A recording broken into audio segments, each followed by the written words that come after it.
Hello, I am Professor Lee, the creator of the Ubiquitous Happiness Studies for the public on social media platforms including YouTube, Facebook, Instagram, TikTok, LinkedIn, and Twitter X. I'm also the author who has published Ubiquitous Happiness Studies 16 volumes and the writer who has been publishing excellent articles, Ubiquitous Happiness Storytelling on the Naver blog and the Kakao T Story blog.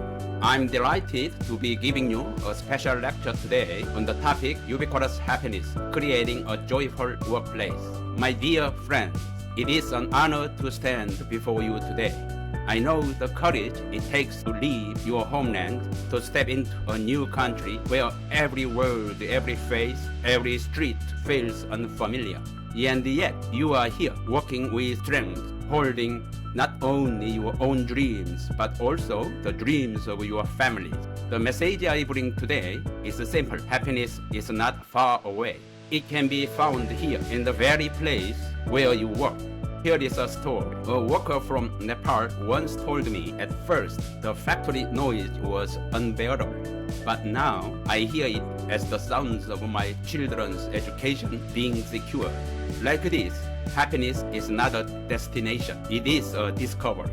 And today, together, we will rediscover it right here in your own workplace. Ubiquitous happiness teaches us these truths.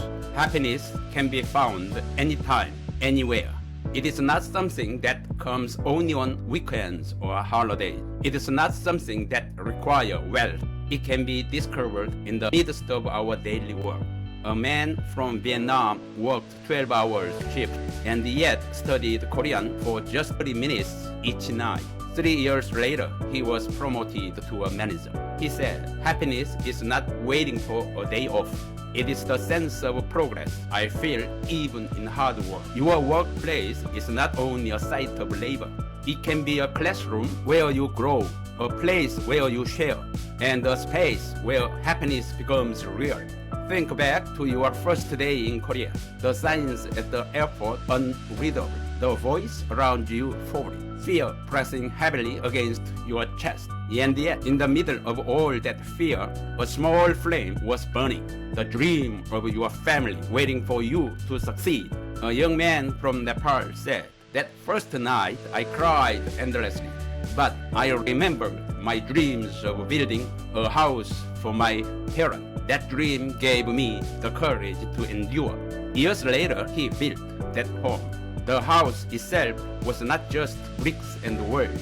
It was happiness built out of sacrifice, hope, and persistence. The same workplace can feel completely different depending on how we live it. A greeting at the start of the day, a smile during a break, a promise to protect each other's safety. These are small things, but they change everything. A woman from Cambodia told me I was afraid to talk to my Korean co-workers, but one day I smiled first. That smile turned into small conversations. Now our lunch breaks together are the happiest part of my day. Happiness at work is not created by miracles. It is created by small daily acts of kindness and courage. Happiness does not demand wealth or luxury. It lives in small, consistent practice. 5 minutes of gratitude each day. Writing down one small victory after a shift. Protecting your health by resting when you are tired. A worker from Myanmar shared this story. Every night after his long shift, he texted his daughter back home. Today, I worked hard for you. And her reply was always the same. You are my best, Dad. That one short message gave him the strength to continue each day. Happiness grows in these simple practices, like seeds watered daily. True communication is not only about words. It is about sincerity. A respectful glance, listening with patience, extending kindness. These cross every border. An Uzbek worker once faced a misunderstanding with a Korean colleague. Instead of staying silent, he shared his feelings honestly. To his surprise, the co-worker admitted he felt the same fears.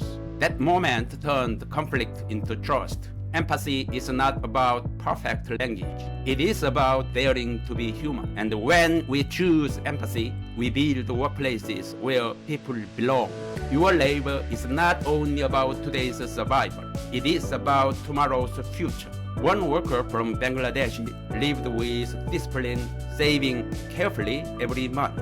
After 7 years, he returned home and opened a small shop. He said, "Now I can give jobs to others. I am no longer just earning a living. I am creating lives." Economic success is born when we honor the true value of our sweat, saving, planning, and wise decisions transform your labor into legacy. You are not machines.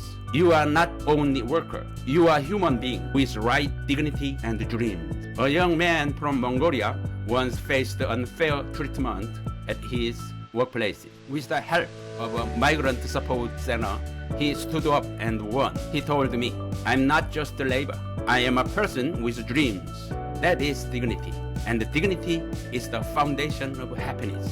No matter what challenges you face, never forget your worth. A joyful workplace is not built alone. It is built together. Safety, respect, learning.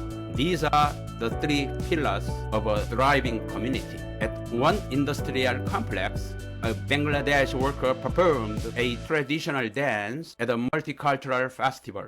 His co-workers applauded with joy.